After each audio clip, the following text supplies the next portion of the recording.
As Mary, nearing her late 50s, reflects on her life, she finds herself at a turning point.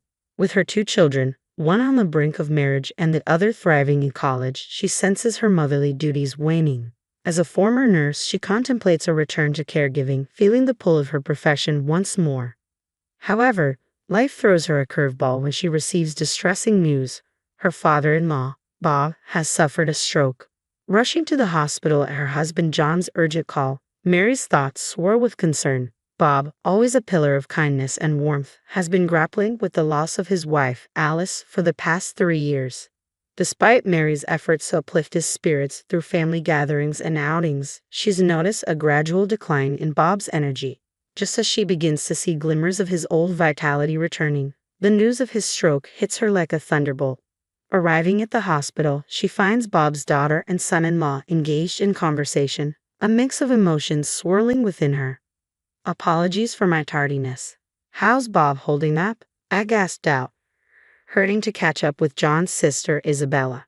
Her response was a sigh of irritation as she glanced my way, clearly annoyed. "You're late. We're in a hurry. Can you handle this?" With that brisk dismissal, she hurried off, leaving me behind. Isabella's indifference towards Bob was palpable, a demeanor she carried even when Alice, Bob's late wife, was alive. Despite Bob and Alice's unwavering kindness, Isabella remained aloof, untouched by their warmth. Left alone in the waiting area, I paced nervously, my thoughts consumed by Bob's condition. Meanwhile, John rushed in, his concern evident in the beads of sweat on his forehead and his soaked dress shirt. "Mary, how's Dad?" he asked anxiously. I shook my head, indicating I had no updates yet. John's reaction was visceral. He dropped the bags he was carrying, his complexion draining of color. "No, that's not what I meant," I reassured him quickly. "He's still in surgery. We're waiting for news." Relief washed over John, evident in the way he retrieved his fallen bags and slumped into a nearby chair. "Should we brace ourselves?" I hurried over to John, who teetered on the edge of tears, and placed a comforting hand on his back. "It'll be all right," I murmured, feeling utterly helpless with no words substantial enough to offer solace. Hours ticked by before the surgery's conclusion, and we were ushered into a small room by the doctor for an update. "The surgery went well, but there may be lasting effects," the doctor explained gently, indicating that Bob would require ongoing care. While our hearts hoped for Bob's swift recovery, the reality of caregiving loomed, a responsibility that would involve Isabella and her husband. John and I decided to reach out to Isabella to discuss the next steps. After a conversation, we agreed to convene at Bob's home, a gathering necessitated by the circumstances while Bob remained hospitalized. "I won't be his caregiver," Isabella declared bluntly, sending shockwaves through John and me. "But what are we supposed to do then?" I countered, baffled by her indifference. Isabella, nonchalant, continued toying with her meticulously manicured nails, a stark contrast to the gravity of the conversation. Her husband, Tom, simply nodded along. "What about a nursing home?" I suggested, met with Isabella's vehement refusal. "I'm not wasting money on that. This is what happens whenever I get involved," she snapped, shooting me a venomous glare. "It's like my opinion doesn't matter, so I keep quiet. If he can't go to a facility and neither of you will care for him, what's the plan?" John pressed, frustration seeping into his voice. "That's why you should handle it. I don't want some burden in my home," Isabella chuckled callously, pushing me to my breaking point. "Enough. He's your father, for heaven's sake," I snapped, my patience wearing thin. "I don't care. Why am I expected to bear the responsibility just because he's my father? He's John's father too. I've been saying you two should handle it." "I don't have a response to that.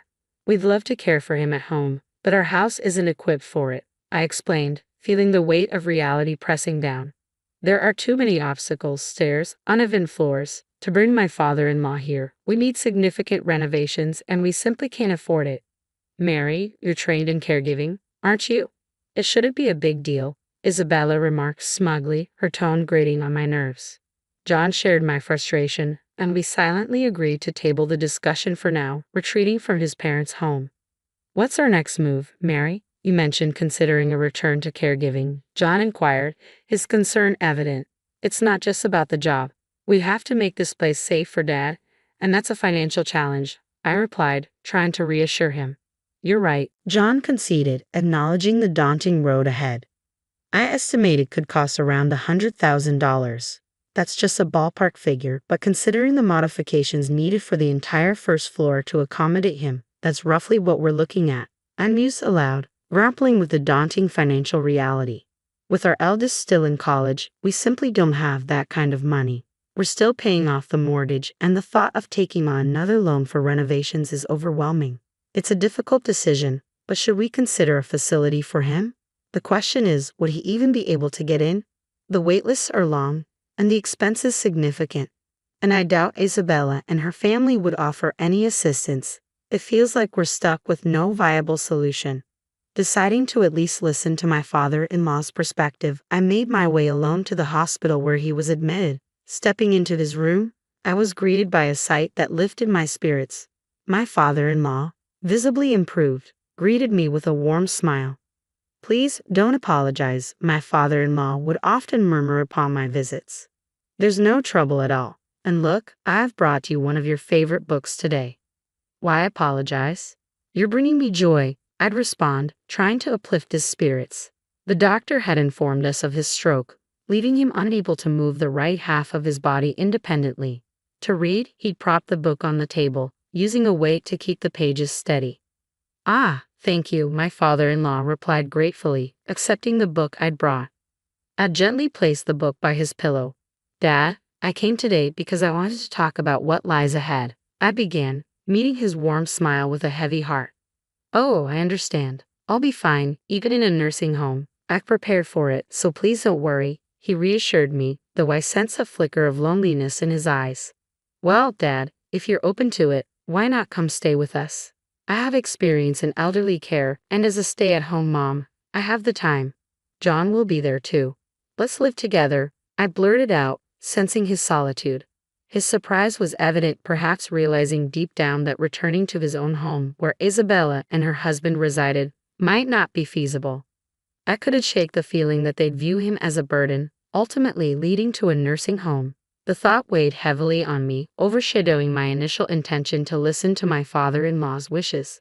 There was a twinge of guilt toward my husband John, but I knew he'd understand. Now, we needed to arrange for his care upon discharge. Money was a concern, so I decided to seek Isabella's input. With these thoughts swirling in my mind, I made my way home. When John returned from work, I recounted the events at the hospital. He appeared troubled but nodded, almost as if he had anticipated this turn of events. Without delay, John dialed Isabella's number. "We're reaching out for assistance because we'll be the ones caring for Dad," John explained, his voice tinged with frustration as their conversation escalated. With a resigned sigh, he ended the call and briefed me on their exchange. "Isabella refused to contribute any funds. It seems there's little we can do about it," he disclosed, his concern evident as he contemplated the financial implications for his father-in-law. From then on, our home buzzed with activity. We deliberated over renovations, essential care supplies, and received guidance on home care options. When I informed my father-in-law that he'd be moving in with us upon discharge, his expression was a mix of gratitude and regret. "Mary, could you fetch the checkbook from over there?" he requested, gesturing toward a cloth bag on the shelf. Curious as to why he'd need it, I obliged, retrieving the checkbook during one of our visits. Observing my father-in-law, I watched as he opened the bank book and presented it to me. "I have some savings here. Could you and John make use of it?" The figure written in the checkbook was staggering, surpassing any amount I'd ever seen. Stunned, I must have appeared frozen, prompting my father-in-law to chuckle. "You and John will be looking after me now, won't you? I heard about the new car, the renovations to make the house accessible. Would $10 million cover it? $10 million. The zeros overwhelmed me, leaving me speechless. I couldn't fathom why my father-in-law had amassed such a fortune, but it seemed that after my mother-in-law's passing, he had turned to investments he had been studying, and they had proven lucrative. His savings had grown exponentially, fueled by his restrained spending habits. Yet even if he intended to renovate the house or purchase a car, the sum seemed excessive. Reluctantly, I returned the bank book, shaking my head. "I can accept this much. Please keep it for yourself." He pushed the book back toward me, insisting, "I can't possibly use all of this. I'd rather return it to you and your family, who are willing to care for me." Once again faced with the returned bank book, I stood my ground. "I really can't accept such a large sum," I insisted firmly. After a brief pause, my father-in-law proposed, "How about $1 million?"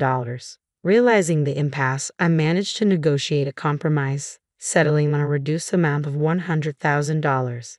Though he seemed reluctant, he agreed, and for the time being, that seemed satisfactory. As we were in the midst of this exchange, Isabella suddenly appeared, catching us off guard. Quickly, I stashed the bank book back in its place. Seeing my hurried actions, Isabella's brow furrowed in concern. "What's going on?" she inquired, her voice tinged with worry. I breathed a sigh of relief, grateful she hadn't overheard our previous conversation. Isabella had come to deliver some clothes for our father. After a brief exchange, we left the hospital room together. However, on our way home, Isabella suggested stopping by a coffee shop for a discussion. Given her history of bringing up unpleasant topics, I braced myself for what was to come. Reluctantly, I acquiesced, unaware of the twist awaiting us. "I'll take care of Dad," Isabella declared out of the blue, stunning me. Her sudden proposition caught me off guard, especially since we were already knee-deep in preparations to accommodate my father-in-law, including ongoing renovations to our home. I couldn't fathom why she would make such a proposal at this stage. "So you won't need to visit the hospital anymore," she added. "Visiting isn't solely the responsibility of the caregiver. There's no rule dictating that only the caretaker should visit." Why would she say that? I pondered, feeling perplexed by Isabella's unexpected offer. Despite my reservations, I suggested we postpone discussing it further and made my exit from the cafe. Back at home, I shared the encounter with John, who mulled over it before a realization dawned on him. "She must have caught wind of the savings," he concluded. "It seems that's the case," he added. "Otherwise, she wouldn't have volunteered for the caretaking role, especially given her previous reluctance." I harbored a vague suspicion that Isabella had somehow discovered the extent of my father-in-law's savings and was angling to secure a share of it for herself. Perhaps she would concoct a reason to start dipping into the funds. "But what do we do about it?" I queried, feeling a sense of unease. "I got an idea. Let's give her a chance," John suggested with a mischievous grin, hinting at a plan brewing in his mind. Uneasy about his scheme, I opted to stay silent and play along with Isabella's request for the time being. I assured my father-in-law that financial concerns were no longer an issue and that Isabella would be providing care. His response was vague, his expression neither confirming nor denying his comprehension. With that, the conversation concluded. Following his discharge from the hospital, my father-in-law returned to the family home in Nebraska, where Isabella resided. During a visit to the house, I couldn't discern any signs of renovation or adequate caregiving supplies. I questioned whether genuine caregiving could take place under such circumstances. However, it was Isabella's decision, and I felt it wasn't my place to intervene, so I remained silent.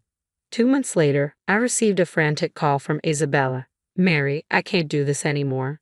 Please come over right now," she pleaded urgently. Concerned, I wasted no time and rushed to the house in Nebraska.